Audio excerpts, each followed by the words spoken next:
बंदर मामा की कहानी। Moral story. एक बार की बात है, एक घने जंगल में राजा नाम का एक शरारती बंदर रहता था।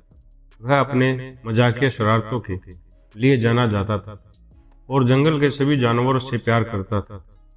राजा हमेशा कोई ना कोई नई चाल चलता रहता था और दूसरे जानवर उसके चारों ओर इकट्ठा हो जाते थे, यह देखने के लिए कि वह आगे क्या करेगा। एक दिन राजा ने जंगल किनारे एक पेड़ पर रहने वाले बुद्धिमान बूढ़े उल्लू के साथ मजाक करने का फैसला किया।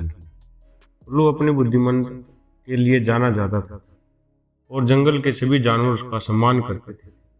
राजा देखना चाहता था कि वह क्या बुद्धिमान उल्लू को मात दे सकता है, तो वह उस पेड़ पर चढ़ गया जहां उल्लू रहता था और बोला, हे बुद्धिमान उल्लू, मेरे पास आपके लिए एक प्रश्न है। क्या आप मुझे बता सकते हैं कि जंगल में सबसे तेज जानवर कौन सा है? उल्लू ने विचित्र दृष्टि से राजा की ओर देखा और कहा, क्यों पूछते हो प्रिय बंदर? राजा ने उत्तर दिया, मैं जंगल में सबसे तेज जानवर की दौड़ करना चाहता हूँ और मैं जानना चाहता हूँ कि वह कौन है, ताकि मैं उन्हें चुनौती दे सकूं। बुद्धिमान बूढ़े उल्लू ने राजा को देखा और कहा, जंगल में सबसे तेज जानवर चीता है, लेकिन राजा, मुझे आपको चेतावनी देनी चाहिए। चीता बहुत तेज है और आपके साथ नहीं रह पाएगा। राजा मुस्कुराया और बोला, धन्यवाद बुद्धिमान उल्लू, मैं चीता को चुनौती दूंगा और उसे दौड़ में हरा दूंगा। उल्लू ने अपना सिर हिलाया और कहा, राजा, आप जो चाहते हैं उसके प्रति सावधान रहे। चीता एक दुर्जय प्रतिद्वंदी है और वह आसानी से नहीं हारता, लेकिन राजा दृढ़ निश्चय था और वह चीते को खोजने के लिए निकल पड़ा। आखिरकार जब उसे चीता मिल गया तो उसने उसे एक दौड़ के लिए चुनौती दी। चीता ने राजा की ओर देखा और हंसा, आप एक बंदर हैं राजा, आप मुझे दौड़ में नहीं हरा सकते।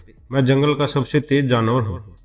लेकिन राजा विचलित नहीं हुआ और उसने कहा, मैं एक बंदर हो सकता हूँ, लेकिन मैं चतुर हूँ, मैं तुम्हें दौड़ में हरा दूंगा। इसलिए वे दौड़ के लिए निकल पड़े और उम्मीद के मुताबिक चीता ने बढ़त बना ली। राजा चीता के पीछे भागा, लेकिन वह निराश नहीं हुआ। वह जानता था कि उसके पास एक चाल है।